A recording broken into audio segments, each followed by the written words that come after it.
അൻപറിട്ട് മത്സരം ഘടകമേയല്ല. അതിനെ ഞങ്ങൾ തോണ്ടാൻ തയ്യാറല്ല. ഈ നെല്ലിൻ്റെ ഇടയിൽ പതിരിവട്ടമായിട്ടൊരു വ്യക്തിയാണ് അദ്ദേഹം. ഈ അൻവർ ഈ പറഞ്ഞ പോലെ മരണപ്പെട്ടിട്ടല്ല ഈ തെരഞ്ഞെടുപ്പ് രാജിവെച്ചത് കൊണ്ടാണ്. അപ്പോൾ ഇടതുപക്ഷ ജനാധിപത്യ മുന്നണിയെ സംബന്ധിച്ചിടത്തോളം ഇവിടെ അരിവാൾ ചുറ്റിക നക്ഷത്രത്തിൽ ഒരാളെ നിർത്തല്ലാതെ രക്ഷല്ല, മുഖം രക്ഷിക്കാൻ വേണ്ടി അവർ കാണിച്ചതാണ് ഈ തെരഞ്ഞെടുപ്പ്. ചിഹ്നത്തിലല്ലാതെ ഒരാളെ ഇപ്പോൾ നിർത്തിയിട്ടുണ്ടെങ്കിൽ ഈ പണിയൊന്നും ഞങ്ങൾ എടുക്കേണ്ടി വരില്ല.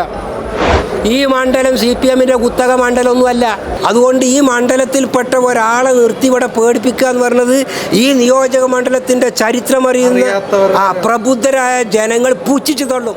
ഇതിൻ്റെ അവസാനത്തെ തെളിനീര് ചാലിയാറ് വേനൽക്കാലത്ത് നല്ല തെളിനീരായി കുളിക്കാനും കുടിക്കാനും പറ്റുന്ന ശുദ്ധജലമായി അവശേഷിക്കാറുണ്ട്. ഇപ്പോൾ ഈ മലവെള്ളപ്പാച്ചിലെ കുത്തൊഴുക്കൊക്കെ ഒഴുകിയിട്ട് ഇന്ത്യൻ നാഷണൽ കോൺഗ്രസ് ഈ നിലമ്പൂർ നിയോജക മണ്ഡലത്തിൽ കൈപ്പത്തി ചിഹ്നത്തിൽ വമ്പിച്ച ഭൂരിപക്ഷത്തോടുകൂടി UDF വിജയിക്കും. ചൈനയിലെ വുഹാനിൽ നിന്ന് തുടങ്ങിയിട്ട് അവിടെയൊക്കെ തിരിഞ്ഞു മറിഞ്ഞ് ഫ്രാൻസും ഇറ്റലിയും ജർമ്മനും അമേരിക്കയൊക്കെ കഴിഞ്ഞ് ഇവിടെ നമ്മളെ നാട്ടിൽ വന്നപ്പോൾ പിണറായി ഗവൺമെൻറ്റാണ്.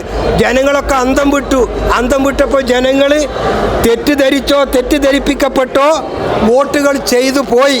അതിൻ്റെ ഖേദത്തിലാണ്. അതിൻ്റെ തെളിവുകൾ ആ തൃക്കാക്കരയും പുതുപ്പള്ളിയിലും പാലക്കാടും ഒക്കെ കണ്ടത്.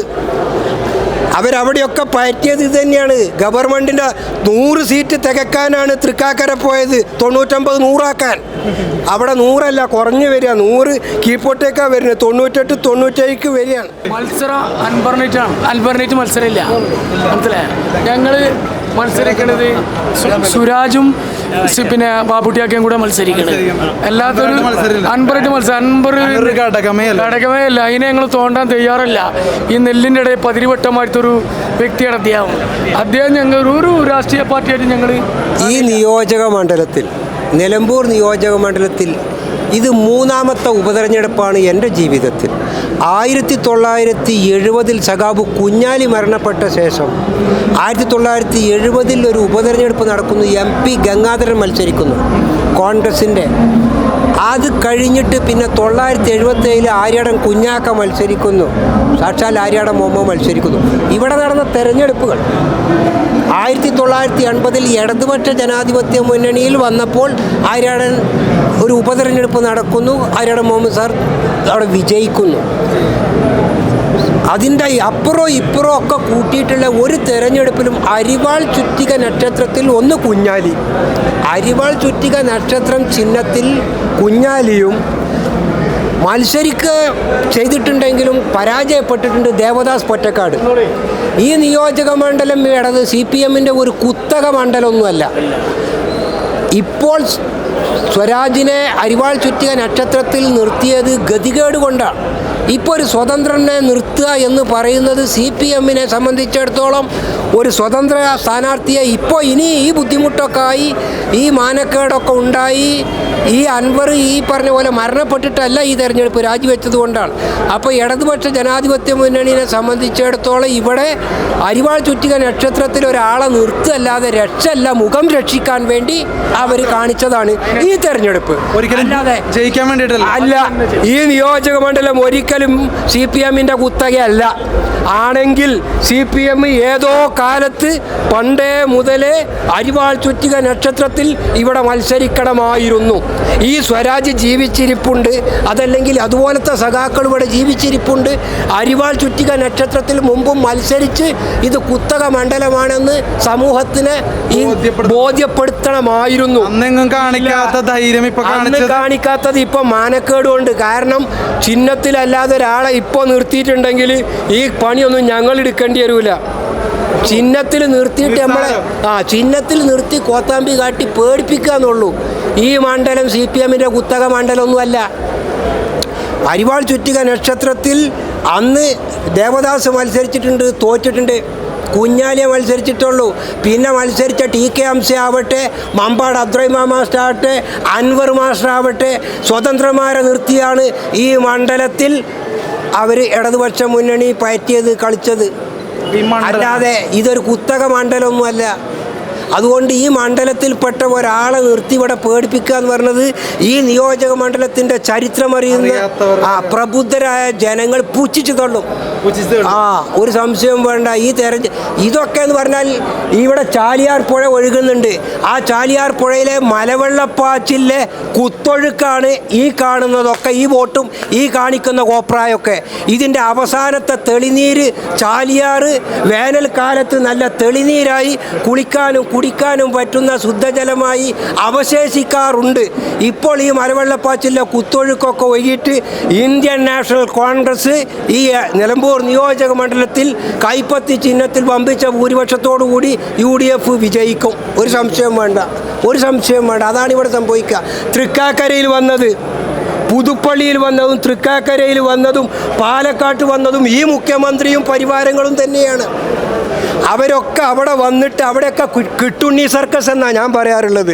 ആ കിട്ടുണ്ണി സർക്കസും പിണറായി വിജയൻ്റെ ആ ഗവൺമെൻറ്റും മിനിസ്റ്ററിയും അവരുടെ എല്ലാ ഫുൾ ഫോഴ്സ് ഉപയോഗിച്ച് തന്നെയാണ് ആ മണ്ഡലങ്ങളിലൊക്കെ വന്നത്. അവരെന്നെയാണ് ഇവിടെയും വന്നത്. ഞാൻ പറഞ്ഞ മലവെള്ളപ്പാച്ചിലെ കുത്തൊഴുക്ക് അവസാനിക്കുമ്പോൾ ഇവിടെ നടക്കുന്ന ഈ തെരഞ്ഞെടുപ്പിൻ്റെ ശേഷമുള്ള യഥാർത്ഥത്തിലെ തെളിനീര് ചാലിയാറിലെ വെള്ളം പോലെ ചാലിയാറിൻ്റെ കരയിലെ ഈ നിലമ്പൂരിന് കാണാൻ സാധിക്കും. ആര്യാടൻ ബാപ്പുട്ടി, ഞങ്ങൾ പറയുന്ന ബാപ്പുട്ടി, ഷൗക്കത്ത് ഇവിടെ വമ്പിച്ച ഭൂരിപക്ഷത്തിൽ വിജയിക്കും. ഒരു സംശയം വേണ്ട.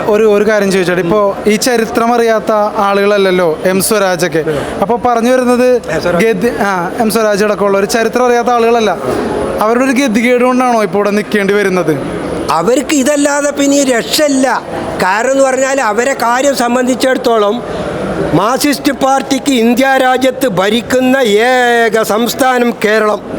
ബംഗാൾ ഭരിച്ചിരുന്നു, ത്രിപുര ഭരിച്ചിരുന്നു, ബുദ്ധദേവ് ഭട്ടാചാര്യ, ജ്യോതി ബസുവൊക്കെ ഭരിച്ചിരുന്ന ബംഗാളും ത്രിപുരയൊക്കെ നഷ്ടപ്പെട്ട് അവശേഷിക്കുന്ന ഒരു തുരുത്താണ് കേരളം. ഇത് അവരുടെ ജീവൻ മരണ പോരാട്ടമാണ്. ഇതെങ്ങാനും നഷ്ടപ്പെട്ടാൽ, കിട്ടിയില്ലെങ്കിൽ, ഇതും പോയാൽ അടുത്ത പ്രാവശ്യം കേരളം ഇല്ലെങ്കിൽ പോളിറ്റ് ബ്യൂറോ പിരിച്ചുവിടേണ്ടി വരും. ആ ബേജാറുണ്ടാവും. എന്തിനാ പിന്നെ പോളിറ്റ് ബ്യൂറോ? ഈ നിലമ്പൂർ നിയോജക മണ്ഡലത്തിൽ ഈ തെരഞ്ഞെടുപ്പിൽ വിജയിക്കാൻ സാധിക്കാതെ പോയാൽ മാർക്സിസ്റ്റ് പാർട്ടി എന്താകുമെന്ന് ചോദിച്ചാൽ നിങ്ങൾ ഊഹിച്ചോ. മൂന്നാമതും പിണറായി വിജയൻ സർക്കാർ എന്നുള്ള മുദ്രാവാക്യത്തിനൊരു കരണത്തടിയായിരിക്കുമോ ഈ തെരഞ്ഞെടുപ്പ്? യാതൊരു സംശയവും വേണ്ട. കാരണം എന്ന് പറഞ്ഞാൽ അത് കൊറോണ വന്നപ്പോൾ ജനങ്ങളൊക്കെ വീട്ടിലിരിക്കുകയാണ്. അപ്പോൾ കുറച്ച് കിറ്റൊക്കെ കൊടുത്തു, ഗ്യാസ് വാങ്ങാൻ 1000 ഉറുപ്പിയും കൊടുത്തു. 8 മാസത്തിനകത്ത് ഒരു പ്രാവശ്യം മാത്രമാണ് വീടുകളിൽ 1000 ഉറുപ്പ്യ കിട്ടിയതും കിറ്റുകളൊക്കെ കൊടുത്തതും.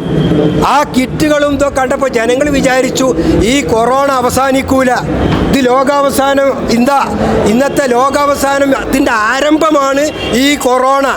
ചൈനയിലെ വുഹാനിൽ നിന്ന് തുടങ്ങിയിട്ട് അവിടെയൊക്കെ തിരിഞ്ഞു മറിഞ്ഞ് ഫ്രാൻസും ഇറ്റലിയും ജർമ്മനും അമേരിക്കയൊക്കെ കഴിഞ്ഞ് ഇവിടെ നമ്മളെ നാട്ടിൽ വന്നപ്പോൾ പിണറായി ഗവൺമെൻറ്റാണ്. ജനങ്ങളൊക്കെ അന്തം വിട്ടപ്പോൾ ജനങ്ങൾ തെറ്റിദ്ധരിപ്പിക്കപ്പെട്ടോ വോട്ടുകൾ ചെയ്തു പോയി. അതിൻ്റെ ഖേദത്തിലാണ്. അതിൻ്റെ തെളിവുകൾ ആ തൃക്കാക്കരയും പുതുപ്പള്ളിയിലും പാലക്കാടും ഒക്കെ കണ്ടത്. അവരവിടെയൊക്കെ പറ്റിയത് ഇത് തന്നെയാണ്. ഗവൺമെൻറ്റിൻ്റെ 100 സീറ്റ് തികക്കാനാണ് തൃക്കാക്കര പോയത്, 99 100ആക്കാൻ. അവിടെ 100 കുറഞ്ഞു വരിക, 100 കീഴ്പോട്ടേക്കാണ് വരുന്നത്, 98 97 വരികയാണ്. അങ്ങനെ പാമ്പും കോണിയും കളിച്ച മാതിരി അവസാനം ഈ നിലമ്പൂരിൽ നിന്ന് മാർക്സിസ്റ്റ് പാർട്ടി ഉദയം ചെയ്തത്, ഞാൻ നിർത്തുകയാണ്, മാർക്സിസ്റ്റ് പാർട്ടി ഉദയം ചെയ്തത് പിണറായിലെ പാറപ്പുറത്തു നിന്നാണ്. ഈ പിണറായിലേക്ക് എത്തിയപ്പോൾ മാർക്സിസ്റ്റ് പാർട്ടിൻ്റെ സമ്മേളനങ്ങളൊക്കെ ഈ കേരളത്തിലപ്പോൾ നടക്കുന്നത്. ബംഗാളും ത്രിപുരയും ഒന്നും ക്ലച്ച് പിടിക്കുന്നില്ല, ഒന്നും ചെയ്യാൻ കഴിയുന്നില്ല. അവശേഷിക്കുന്ന തുരുത്ത് കേരളമാണ്. അതിൻ്റെ ഒരു പടപ്പും പോരാട്ടവും അതിൻ്റെയൊക്കെ ഒരു നെഞ്ചിടിപ്പും അവരിൽ പ്രതിഫലിക്കും. ഞങ്ങൾക്ക് ബേജാറൊന്നുമില്ല. Indian national Congress Indira Gandhi തോറ്റിട്ടുണ്ട്, India ഒട്ടാകെ പോയിട്ടുണ്ട്. ഇപ്പോൾ കർണാടകയിലുണ്ടായിരുന്നു കഴിഞ്ഞ തെരഞ്ഞെടുപ്പിൽ. ഞാൻ കർണാടകയിൽ മാർക്സിസ്റ്റ് പാർട്ടി 4 സീറ്റിൽ മത്സരിച്ചെടുത്ത്, ഈ CPM കർണാടകയിൽ 4 സീറ്റിൽ മത്സരിച്ചെടുത്ത് കെട്ടിവെച്ച കാശ് കിട്ടിയിട്ടില്ല എന്ന് മാത്രമല്ല, ആ കെട്ടിവെച്ച കീസ്, ആ സഞ്ചി പോലും കിട്ടിയിട്ടില്ല. അവിടെ ഞങ്ങളെ കർണാടകയിൽ ഒറ്റക്ക് ഭരിക്കുന്നു ഇന്ത്യൻ നാഷണൽ കോൺഗ്രസ്, ഒറ്റക്ക് ഭരിക്കുന്നു. ആ കോൺഗ്രസിനായിട്ട് ഇവിടെ പോരാടുന്നത് ഇവർ മറ്റേ സാനിറ്റോറിയത്തിൽ ക്ഷയരോഗി ഗാമന ഗുസ്തിക്ക് വെല്ലുവിളിച്ച പോലെയാണ് നിലമ്പൂരിൽ വന്നിട്ട് അരിവാൾ ചുറ്റിക നക്ഷത്രം കാട്ടി നമ്മളെ അമിട്ട് പൊട്ടിക്കുന്ന ആശാമാരെ ഉടുക്ക് കൊട്ടി പേടിപ്പിക്കുക. കോൺഗ്രസ് ഇനിയും ഇന്ത്യ രാജ്യത്ത് പല സംസ്ഥാനത്തും അധികാരത്തിൽ വരും. ഇവർ ഈ സംസ്ഥാനത്ത് നിന്ന് റെഡും ഫോളറും സ്ട്രൈക്കറും കാരണം അവിടെ ത്രിപുരയും കേരളവും ബംഗാളും ഒക്കെ കഴിഞ്ഞിട്ട് കെട്ടി പോണ്ടി വരും. പോളിറ്റ് ബ്യൂറോ, പിന്നെന്തിനാ പോളിറ്റ് ബ്യൂറോ? ഒന്നും വേണ്ടി വരില്ല. ഞങ്ങൾക്കറിയാം എന്ത് സംഭവിക്കും. Thank you so much.